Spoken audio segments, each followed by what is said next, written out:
Drop कर।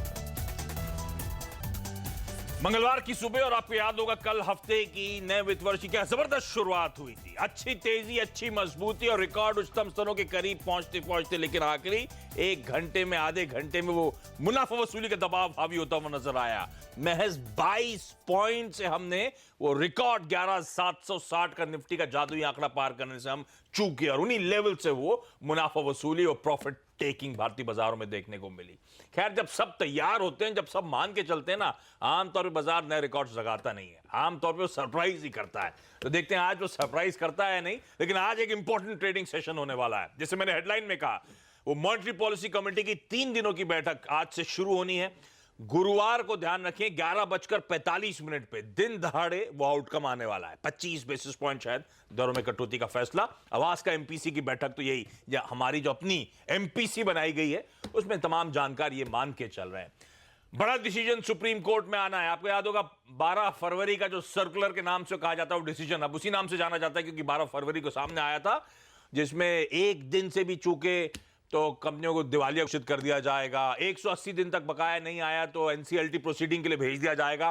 वो बहुत कंट्रोवर्शियल रहा है फरवरी 12 का सर्कुलर। उसमें सुप्रीम कोर्ट का आज फैसला आना चाहिए और साथ साथ वो इलेक्शन बड़ा इंपॉर्टेंट होना है। आज कांग्रेस का मैनिफेस्टो घोषणा पत्र 11:45 पर आने वाला है। तो एक्शन पैक दिन आज भी है। इस सब के बीच में देखते हैं हालात कैसे रहते हैं। एक बार तब और अब स्क्रीन पर लेकर आए। अमेरिकन मार्केट कल अक्रॉस द ग्लोब बड़ी तगड़ी बाइंग थी। पहले चाइना का पीएमआई आंकड़ा स्ट्रांग आया, यूएस से भी अच्छे संकेत आते हुए, तो जहां हमने छोड़ा था कल 250 पॉइंट डाउ फ्यूचर्स ऊपर था, दरअसल यूएस में 325 पॉइंट के आसपास की रैली देखने को मिली है। इस तरह के इक्विटी मार्केट्स में रुझान देखने को मिला, पर क्योंकि हालात सुधरने हैं या लोग मान के चल रहे हैं, डेटा पॉइंट अच्छे हैं, उसका इंपैक्ट कच्चे थे, उसके बेहद करीब जाता हुआ इस डेटा पॉइंट को नजर रखें। और रुपए की चाल आज इंपॉर्टेंट होगी इन सब के बैकड्रॉप पे, क्योंकि रुपया कल वो जो एनुअल बैंक क्लोजिंग थी तो करेंसी मार्केट्स बंद थे, आज वापस ट्रेड रिज्यूम होने वाला है। तो फ्राइडे जहां छोड़ा था हमने 69.15, उसके बाद आज देखना होगा एक दिन के गैप के बाद रुपया आज कहां खुलता है। लेकिन एसजीएक्स निफ्टी दिखा रहा है तेजी के साथ तो शुरुआत होगी, 15 पॉइंट 16 पॉइंट ऊपर शुरुआत होने के इंडिकेशंस आते हुए। हाँ, एक अच्छा क्यू और है, एफआई के फ्लोज वो थोड़ा फ्राइडे को गड़बड़ा गए थे ना, 80-85 करोड़ रुपए के आसपास का सेल ऑफ आ गया था कैश मार्केट में। वापस कल एफआईएस की तरफ से कैश मार्केट में 900 करोड़ रुपए की बाइंग का आंकड़ा आता हुआ। तो एक दिन का एबरेशन मान लीजिए, वो मोमेंटम पकड़ा हुआ है अभी भी एफआईएस ने। तो क्या, तो पैसा आ रहा है, ऐसे में मूड क्या है, करना क्या चाहिए, संकेत ये चाइना का अच्छा आंकड़ा, यूएस में मैन्युफैक्चरिंग को लेकर बड़ी खुशियां, तो फिर जरूरत क्या है फिर वो सहमति बनाने की दोनों को? ये गड़बड़ हो जाएगा। और मैं तो चाहता था प्रेशर आए तो ज्यादा इजी हो। नहीं, वो इसलिए क्योंकि ये जो बहुत ज्यादा निराशाजनक माहौल था ना, ये उसका बाउंस है, स्प्रिंग बैक है।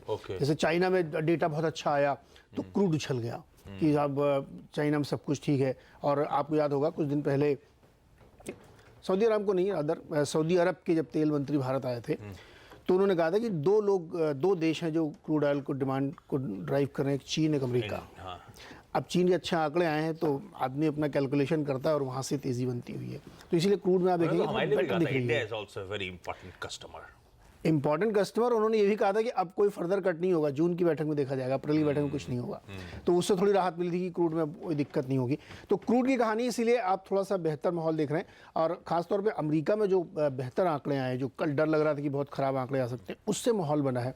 तो जो थोड़ा सा सुस्ती थी वो एक बार फिर से तेजी आई। तो मूड तो बहुत तेजी वाला है और बहुत सारी छोटी मोटी घटनाएं उनको लोग दरकिनार कर रहे हैं। और बड़े इवेंट और बड़ी पिक्चर को देख के फंड मैनेजर्स अपने व्यू बना रहे हैं। तमाम रिपोर्ट सजेस्ट कर रही हैं कि अब पैसा चाइना में बहुत जाने वाला है। ये क्या हमारे लिए चिंता की बात है?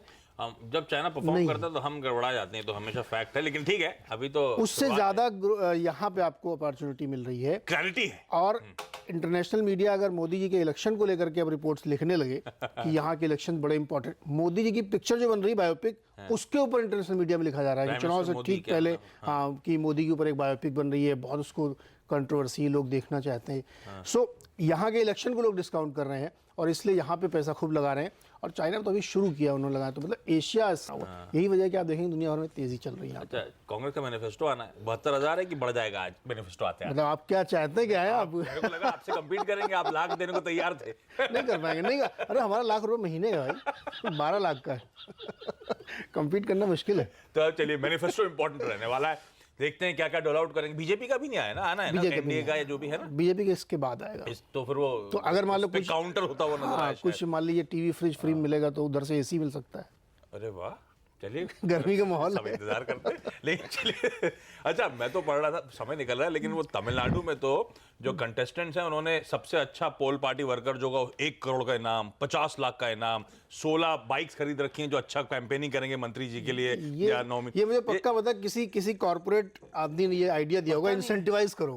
बिल्कुल और तो कार्यकर्ता मन से काम करेगा। बाइक लेके निकल रहे, इस तरह से डोल आउट हो रहा है। इलेक्शन बड़ा इंटरेस्टिंग होने वाला है आज का दिन, उसमें खास तौर पे तो 11:45 तो सीएनबी से आवाज पे तो बड़ा एक्सपर्ट्स का पैनल होगा इस जो भी मैनिफेस्टो निकल कर आता है उसे डिकोड करने के लिए। आप कुछ कहना चाहते हो? नहीं मैं कुछ नहीं कहना चाहता। मैं कह रहा हूँ लग रहा है कि इन लोगों ने एक मार्केटिंग हेड IIM अहमदाबाद से हायर किया है। एक तो वो जो जनता दल यूनाइटेड ज्वाइन कर ली, वो बड़े फेमस हुए थे, प्रशांत किशोर वो उपाध्यक्ष है, चुनाव की तैयारी कर रहे हैं, स्टार प्रचारक है जेडीयू के, और शिवसेना की मदद कर रहे हैं शायद, मैंने सुना आदित्य ठाकरे साहब उनको आइडियाज दे रहे हैं। चलिए इंटरेस्टिंग है, वो भी एक अच्छा करियर ऑप्शन हो सकता है, आप सबके लिए ध्यान रखें। अच्छा, मार्केट का मूड ठीक है, ग्लोबली तो हमने सेटअप समझ लिया, लेकिन अब करना क्या है, क्योंकि कल ऊपरी स्तरों पे जाते जाते थोड़ा ठंडा पड़ गया। वो नर्वस 90s जो तेंदुलकर साहब खेलते थे, आउट हो जाते थे, एकदम वही नर्वस 90s हाईस के आसपास आके हम नर्वस आ गए। लेकिन वीरू जुड़ रहे हैं। अच्छा वीरू, फोन लाइन पे जुड़ रहे हैं, कहाँ हैं आप? आज मैं घर में चौकीदारी कर रहा हूँ आशीष। क्या हो गया? बस ऐसे ही थोड़ा सा घर में डॉक्टर की तबीयत थोड़ी ठीक नहीं थी, तो घर की चौकीदारी। अच्छा, कल की अपनी स्ट्रेटजी तो सही थी, 706 722 के जोन्स पे आए तो मुनाफा वसूल लें या फिर स्टॉप लॉस को ट्रेल करें, और मेरे ख्याल से उन्हीं लेवल्स के आसपास से कल का बाजार घूमा भी है, तो एकदम सेटिंग कराकर हमने प्रॉफिट बुक कर लिया था उन लेवल्स के आसपास। तो पर अब क्या सेटअप है, अब करना क्या है? देखिए आशीष, मैं अगर आज की इस कमेंट्री की शुरुआत करूँ ना, मैं सिर्फ एक चीज कहना चाहूंगा। पहले सबसे बड़ा डेटा पॉइंट ये है आज कि कल चार्ट्स पे देखिए या फिर ऑप्शंस पे देखिए कि निफ्टी बैंक 30,500 से लेकर 30,800 के क्लस्टर के बीच में थक रहा है, ठीक है ना। अब इसकी वजह कुछ भी हो सकती है, बहुत चलना या फिर ऑलरेडी 25 बेसिस पॉइंट के कट को प्राइस में फैक्टर इन कर लेना, ठीक है। ये वो इंडेक्स है जिसके सहारे हम यहाँ तक आए हैं, ये हमारा लीडिंग इंडिकेटर है, और जब ये थोड़ा थक रहा है किसी इवेंट से पहले तो हमें उसे रिस्पेक्ट देनी चाहिए, ठीक है। इस चीज को देखते हुए निफ्टी पर जो हमारी अप्रोच थी कि हम लॉन्ग रहेंगे, लेकिन ट्रेडिंग स्टॉप लॉसेस के साथ हमको उसको ही रखना चाहिए। कल हमारा स्टॉप लॉस ट्रिगर नहीं हुआ, मैं अपने स्टॉप लॉसेस को थोड़ा सा शफल करूंगा आज। देखिए 11,590 और 11,620 ये इंडेक्स का, निफ्टी का सबसे बड़ा कॉन्फिडेंस जोन है। ये ट्रिगर ना हो तो लॉन्ग्स को होल्ड करिए, कल की लॉन्ग्स को भी होल्ड करिए। 745 766 आ सकता है, उस टारगेट के लिए खेलिएगा। लेकिन याद रखिए आशीष, अगर ये 590 वॉलेट होता है ऑन द डाउन साइड, तो इसका मतलब ये है कि निफ्टी बैंक से प्रेशर काफी आ रहा है, उस प्रेशर को निफ्टी भी फील कर रहा है, और ऐसे में 10 डेमा जो लीस्ट छोटा सा एवरेज है उस तक जाने की पॉसिबिलिटी बन जाएगी, क्योंकि वहां पर लेवल है 11,490 का, और वहीं पर दूसरा सबसे बड़ा पुट राइटर खड़ा है 11,500 का। यानी 11,590 वॉलेट हो तो फिर तेजी पर खेलने के लिए जल्दी आतुर मत रहिएगा, फिर आपको 60 70 80 पॉइंट का रिट्रेसमेंट और मिलेगा। रही बात निफ्टी बैंक की आशीष, 30,600 30,700 30,800 पर बहुत सप्लाई आ रही है, बहुत सप्लाई आ रही है, और उसी को देखते हुए फ्रेश लॉन्ग नहीं करूंगा। मैं निफ्टी बैंक को काफी रिस्पेक्ट दे रहा हूं, और जो मेरी लॉन्ग है याद रखिए उस पर 30,180 30,182 का स्टॉप लॉस रहेगा, क्योंकि ये ट्रिगर हुआ अगर स्टॉप लॉस, तो याद रखिए कम से कम नहीं तो 350 400 पॉइंट की रिट्रेसमेंट, जो कि इसको 10 डेमा पे लेके आएगा, और वो है 29,863 से लेकर 29,900 का जोन। तो निफ्टी बैंक को अवॉइड कीजिए, ये इवेंट से पहले थोड़ा सा अगर आप देखें स्टेट ऑफ कंफ्यूजन में फंसा हुआ है। निफ्टी बैंक में एक ट्रेड है, लेकिन एक स्टॉप लॉस के साथ। ठीक बात, निफ्टी बैंक ट्रेड है स्टॉप लॉस के साथ। निफ्टी बैंक को इस समय अवॉइड करें, इवेंट बड़ा सामने खड़ा हुआ है, परसों वो आउटकम आएगा, तो उससे पहले थोड़ा सा हम देख भी रहे हैं फ्लैट, उसके बाद कुछ मुनाफा वसूली का दबाव हावी होता हुआ। लेकिन निफ्टी को लेकर जहां तक कॉल है 590 620, जब तक ये नीचे की तरफ वायलेट नहीं होते, इसके नीचे नहीं स्लिप होते, तेजी बनी रहनी चाहिए बाजार में, और शायद लाइकली है जैसे वीरू कह भी रहे हैं 745 766, यानी कि रिकॉर्ड उच्चतम स्तरों को वापस रीटेस्ट करने की हमारे भारतीय बाजार कोशिश कर सकते हैं। तो स्टॉप लॉसेस और लॉन्ग जाने की सलाह निफ्टी को लेकर। ये तो रहा बाजार का मूड, लेकिन स्टॉक स्पेसिफिक एक्शन कहां देखने को मिलेगा। एक बात ध्यान रखें, बैंक अंडर परफॉर्म कर रहे हैं, लेकिन वो पैसा तो आ ही रहा है, लिक्विडिटी तगड़ी है। तो आईटीज में ये वो पॉकेट्स हैं जहां आउट परफॉर्मेंस देखने को मिल रहा है, ये पॉकेट्स हैं जहां पे कल ओपन इंटरेस्ट में तगड़े एडिशंस देखने को मिले, तो इन पॉकेट्स को अपने रडार पर रखें। लेकिन हेमंत, स्टॉक स्पेसिफिक आपने आईटी सेक्टर की बात करी, रुपया देखिए आज हो सकता है कमजोर खुले, और रुपए की कमजोरी की वजह हो सकती है कच्चा तेल की तेजी। तो आज आईटी सेक्टर सबसे बढ़िया प्रदर्शन दिखाने वाला सेक्टर हो सकता है। सेक्टर्स के अलावा स्टॉक्स जिस पर आपकी नजर होनी चाहिए वो है देखिए सिप्ला, और सिप्ला इसलिए क्योंकि एक दवा बनाने के लिए पुलमैट्रिक्स एक कंपनी के साथ एक करार कर लिया है इन्होंने, तो इसके ऊपर रहेगी नजर। जो दवा बना रहे हैं उसमें करीब करीब $22 मिलियन ये निवेश करने वाले हैं, नजर रखिएगा। कल ध्यान रखिएगा दबाव के साथ ये स्टॉक ने समाप्ति की थी। गोदरेज प्रॉपर्टीज ने ये सार्वजनिक किया है कि 2900 घर इन्होंने बेचे हैं, करीब करीब 3.75 मिलियन स्क्वायर फीट एरिया इन्होंने बुक किया है। तो देखिए प्रॉपर्टी स्टॉक्स में एक जबरदस्त तेजी देखने को मिल रही है, रियल एस्टेट शेयरों में जबरदस्त रैली देखने को मिल रही है, और जनवरी मार्च के बीच में 21 बिलियन रुपीज वो एक पॉजिटिव बात है, 2100 करोड़ रुपए के आसपास।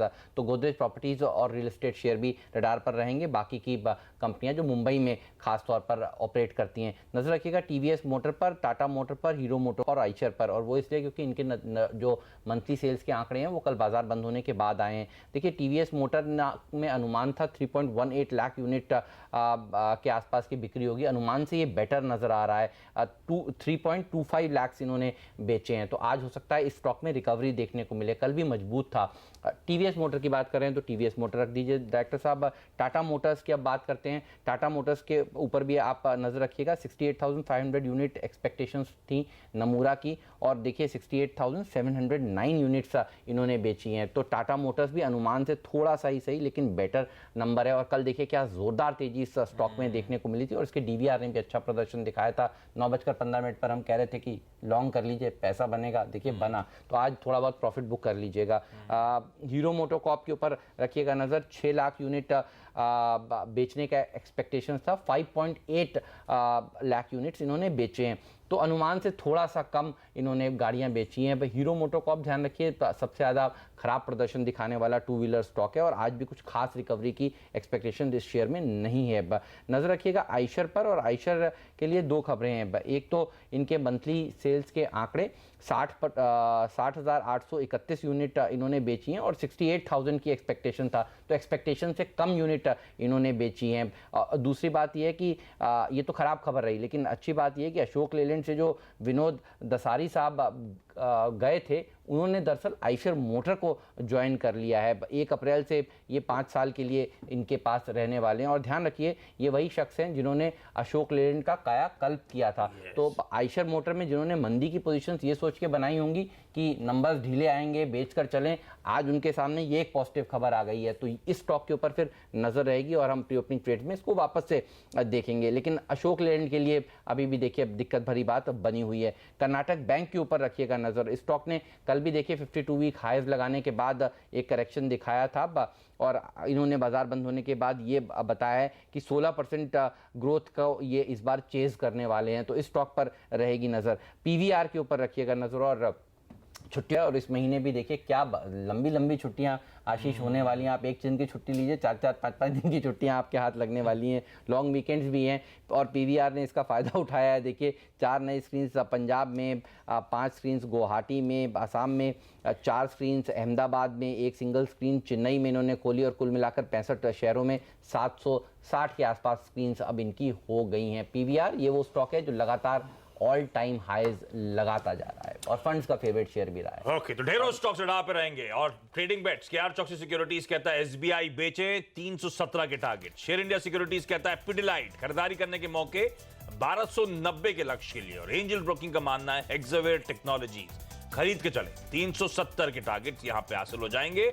टिकर टीम ब्रोकरेज हाउसेस की रिपोर्ट चलाएगी जो वरुण ने आपके लिए कंपाइल करके रखी है, लेकिन यहां पे मैं ब्रेक ले रहा हूं। ब्रेक के उस पार कमोडिटी और करेंसी मार्केट्स की टॉप स्ट्रैटेजीज।